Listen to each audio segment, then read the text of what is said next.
Good morning, students. Hope you all are safe and sound.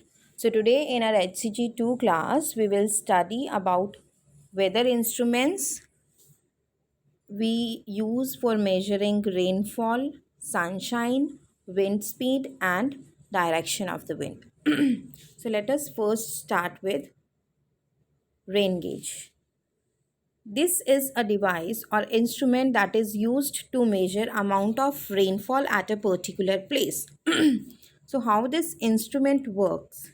See, it has a cylinder, okay, and inside the cylinder it has a vessel at the bottom to collect water from the funnel which is at the top.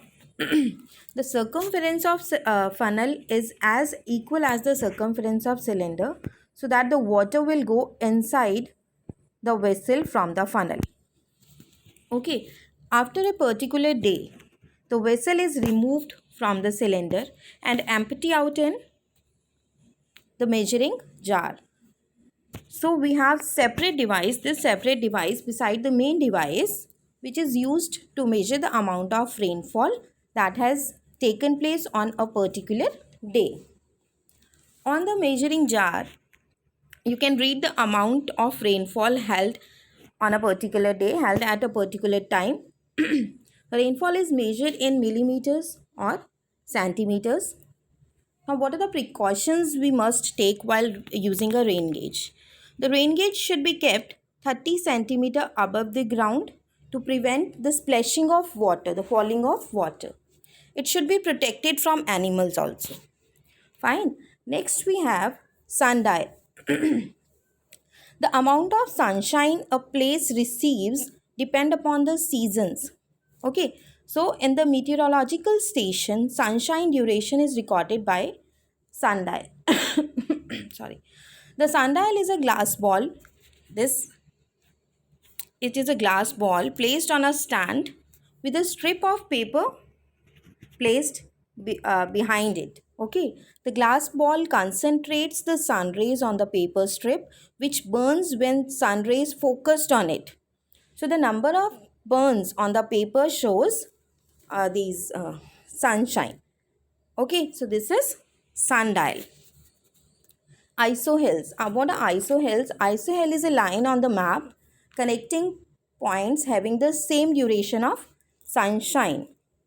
So on map, these places having equal sunshine duration are joined by isohills.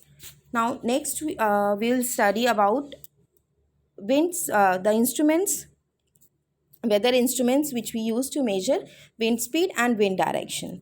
Before this, let us understand wind, what is wind, and factors that determine the wind speed and wind direction. Wind is air in motion. When air moves in circular motion, wind is a moving air. We can feel the wind but it cannot be seen. The wind speed is recorded in kilometer per hour. Let us now understand the factors determining the direction and speed of the wind. First is pressure. Heating of the earth produces high pressure and low pressure. Wind always moves from high pressure to low pressure area. Okay, so this is here, it is shown wind is moving from high pressure to low pressure area. Now what is high pressure here? High pressure is associated with the sinking of air and low pressure is associated with rising of air. The air when presses on the earth's surface creating high pressure. When the air warms, the molecules fly further apart and the air becomes lighter and rises up, creating low pressure. In cool air, the molecules are closely packed and creates high pressure. So this is the pressure. Now, rotation of the earth.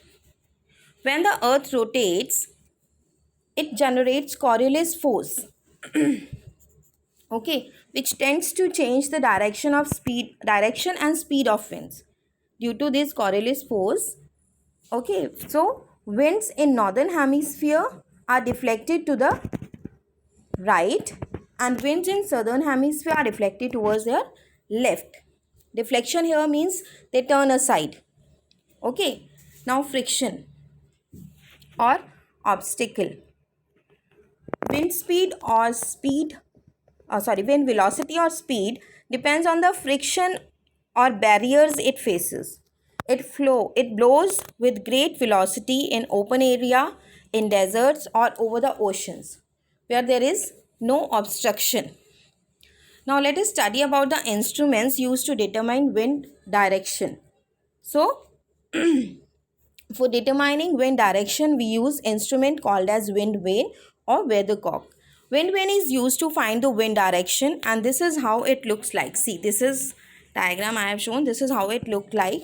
It has vertical pole and it has an arrow, this arrow attached on the top. Its pointed part, this part is known as its nose or arrow, and the back or end part is known as its back point.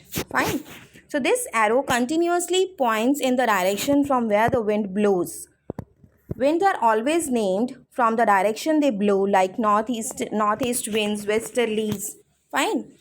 Now next instrument we have is anemometer, which is used to measure the wind velocity and wind speed, or wind speed we call it. We measure wind velocity in kilometer per hour, like 50 kilometers per hour is the wind speed, okay, or in knots. It has cups that continuously, these cups on the top, that continuously rotate, and there is a device at the bottom that records the rotations and the wind speed with which the rotations are occurring. So like this, we measure different weather elements with the help of different weather instruments. Fine. Thank you.